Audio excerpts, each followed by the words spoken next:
Harsh, that question from Deirdre about PCs perhaps being backward-looking, how much of AMD's business is still dependent on that market, and how did that factor into your call?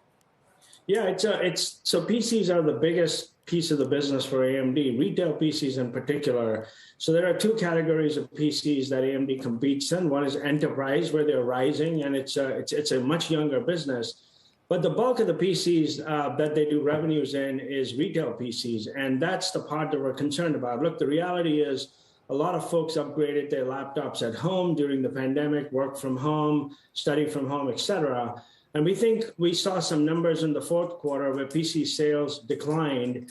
And we think that could be one issue. The other issue is AMD, for example, is expected to grow 60% in 2021. They haven't reported December numbers.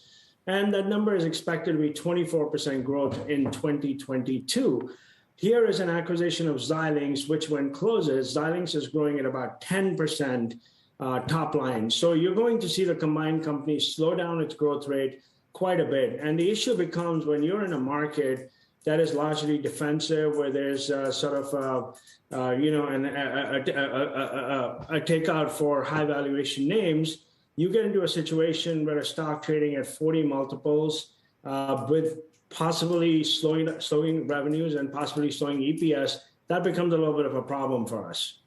Right. So, Harsh, it sounds like part of this is a valuation call as well, as we've seen those shares run up over the past year. Would you downgrade some other names in the sector then, like NVIDIA and Marvell, which have higher future price to earnings ratios than an AMD? We did downgrade NXPI this morning, and that is based on our belief that the orders in the chip space and within autos are running way above SAR, even when accounting for content. When we look at other names such as NVIDIA or Marvell, for example, we see extremely good fundamentals there relative to an AMD. We see much higher growth rates, for example, going forward. We also see very strong and dominant positions within the areas that they play in. With NVIDIA, for example, specifically, let me address one thing. They're about to get into metaverse. Jensen spent a lot of time talking on the last earnings call about that.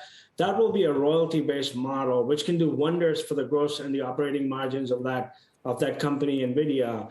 As for Marvell, they are just so strongly positioned in 5G, so strongly positioned in custom compute and other areas like connectivity where things are rising. We feel really good about those businesses.